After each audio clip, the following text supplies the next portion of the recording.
Peace and blessings, y'all. In this corner, box at 24. Good evening. How's everybody doing this evening? Hope everybody's doing well. I'm doing good on this side. As always, God is great, God is good, and I can't complain. So let's get right into it. I want to talk about Keith one time, or as I call him, no time Thurman. Because at no time is this man talking about really fighting somebody. He's always talking about this, he's talking about that, he's taking you around the block, taking you around the corner, but he ain't talking about fighting nobody, man, and setting up a fight. And that's all we really want to hear. You know what I'm saying? We don't want to go around the block with you, man. Who you gonna fight, man? And are you gonna fight? And what are you trying to do? So here we go again with Mr. Keith Thurman, man. And now he's so-called giving praise to Jaron Ennis over Virgil Ortiz, and Jaron Ennis over Crawford. And Jaron Ennis is the best, youngest fighter out of the crop, and all this and that. But as we remember a few months back, he said he didn't even know who Boots was. He didn't know who Jaron Ennis was.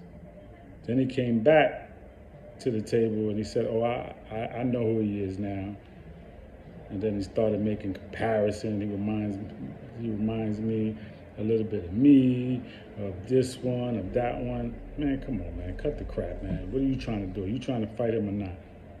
And then it went into he's looking for $10 million if he's gonna fight Boots, and he's not no gatekeeper. Listen, man, Keith Thurman, to me, and I'm gonna be honest, man, I never really liked Keith Thurman. I'm just keeping it real, man. I never really liked him. I remember my man took a picture with him years ago, and he was always like, "Yo, Keith Thurman, man." And I was like, "Listen, man, I really don't like the dude, man. He's just something about him I didn't like." And now I'm kind of really seeing it. Like, he's just never been one of my favorites, man. And it's no disrespect, but it's like he do a lot of talking, man.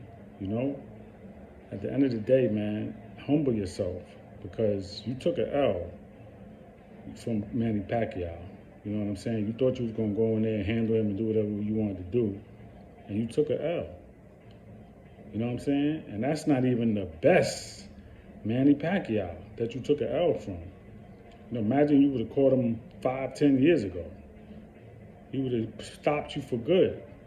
So you got a older version, or a version of Manny Pacquiao that was on the way out the door.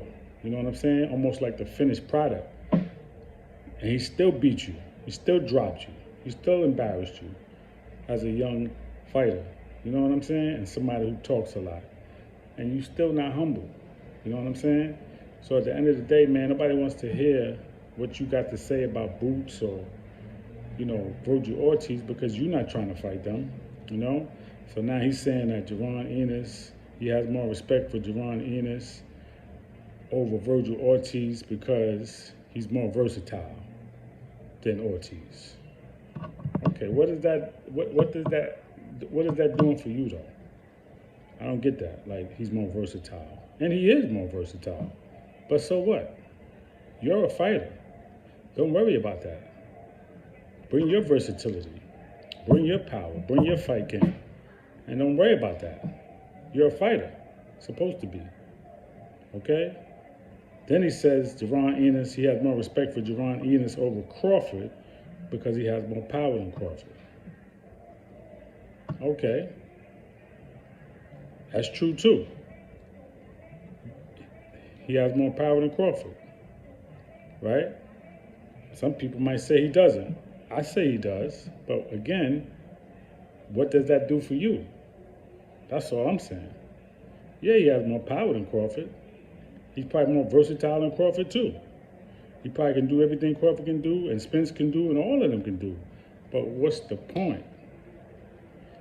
If you're confident in your fight game, don't worry about what he's versatile at, what he could do, what he can't do. Just go in there and fight your fight. But you're not. But you already talked just your way out of that fight by saying you want an amount of money that you know you're not going to get, and an amount of money you haven't even made yet. See, that's the kind of game you playing. doing a lot of talking. Okay? You don't really got to redeem yourself for the fans. Do it for yourself. Because at the end of the day, that fight with Barrios, you can't get no props for that because Barrios was a lightweight that came off of a knockout loss to a little lightweight, a small lightweight, 5'5", 67-inch arm reach, Gervonta Tank Davis. So I can't give you no credit as a big welterweight, a dude that got to be walking around in the 60s and 70s, right? At least in the 60s. I know you're walking around in the 70s, most likely, because you said you had to take off about 20, 30 pounds, and I saw it in an interview, and you said you're maintaining your weight now right in the 50s to the 60s, so I know you put on some weight. So here it is, you beat Mario Barrios, even though you was tested, and he tested you too. But again, what credit do you want for beating Mario Barrios, and he just got knocked out by a lightweight? Can't get no credit for that. And I'm all around the board with that. Same way I said I don't give Errol Spence no credit for beating Mikey Garcia, who was a lightweight. I'm straight up, I'm around the board with everybody. I'm not giving no credit to you for beating Mario Barrios. And again, you got tested. We know that your weakness, one of your main weaknesses is that body shot. Josecito Lopez got you with that body shot. Manny Pacquiao got you with that body shot. Barrios got you with that body shot. You weak with that body, man. You know what I'm saying? You need to work on that. You need to work on your defense too, man, and block them punches. You know what I'm saying? You need to learn how to move a little bit better. You're a decent fighter, but you talk a lot, okay? So if you want to be great, hey, man, you might have to fight one of these young lions. You know what I'm saying? You ain't no old dude. You 33 years old, man. You still young. Get in there and do your thing. If you lose, you lose. I mean, but at least you tried. That's all. But all the talking, man, nobody really wants to hear it. You know? Jaron Ennis, man, it don't matter. You could talk about him all day, what he is or what he isn't. But real fans and real people like me know he's the truth. He's one of a kind. He's a fighter that comes every so often, every 20 years, every century. Like, he's not no average fighter. He's not no protege of nobody. He's not no example of nobody. And no, he is not.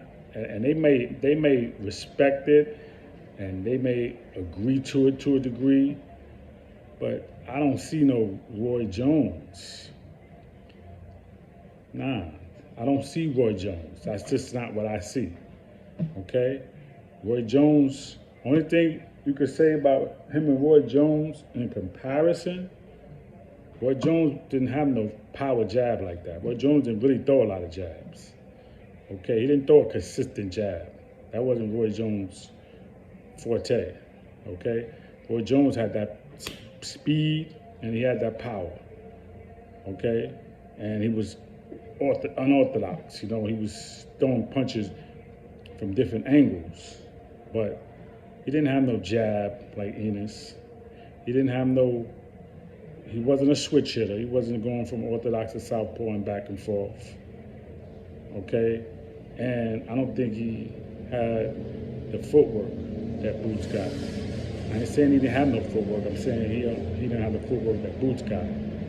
Okay, and the combination of punches. All right? And at the end of the day, he started to show that he couldn't take a punch. All right? So I'm not getting into that comparison, man, that he reminds me now. He don't remind, when I first saw him, I didn't even think about Roy Jones. I thought about this dude is one of a kind. That's what I see. And just like when he was compared to Floyd, and, you know, his father said no.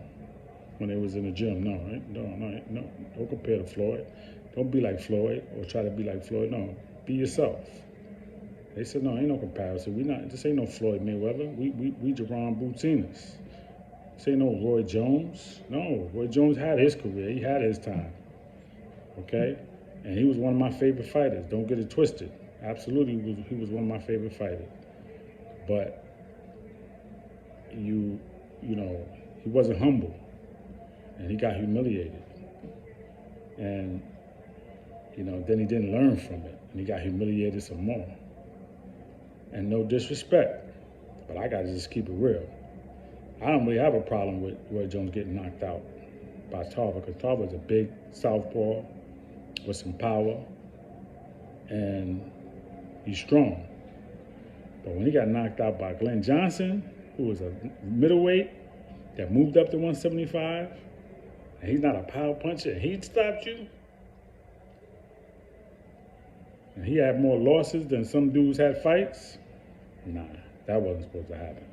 So that's when I knew that Roy Jones was pretty much done, So don't compare him to no Jaron Ennis, man. All right, let's not even do that. All right, you want to say little things about the speed and the power, okay, fine. But other than that, ain't no comparison, man. Jaron is a whole totally different fighter. And I can't wait until he breaks out next year. And hopefully he gets a fight before this year is out. But I hope he breaks out next year and gets one of these belts and get Crawford or Spence and handle his business. Or Ortiz, if he's man enough, whoever in that top 3 is man enough to fight him. You know what I'm saying?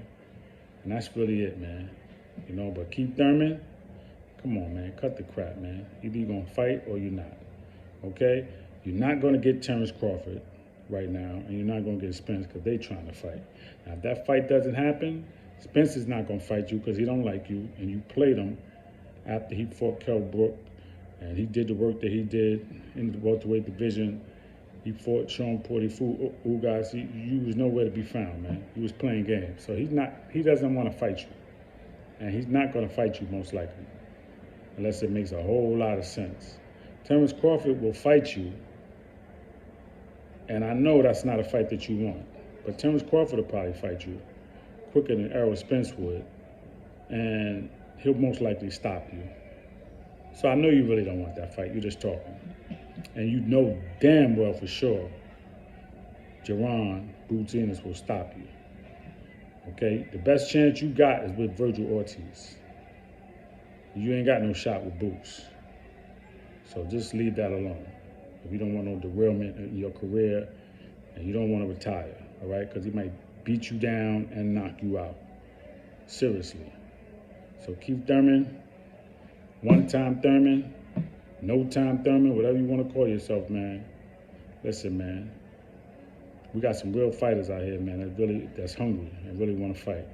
So if you really with it, just say who you want to fight, man, and start making moves to get the fight. That's it. All that talking, they're not trying to hear it, and we're not trying to hear it either. All right? Peace and blessings. In this corner box of 24, y'all. Please subscribe to the page. Please leave your comments. And everybody enjoy the rest of your evening. Please be safe. It's Labor Day weekend. Be safe out there. A lot going on in the world. Just watch yourself. Take care of yourself. And everybody be safe. Peace.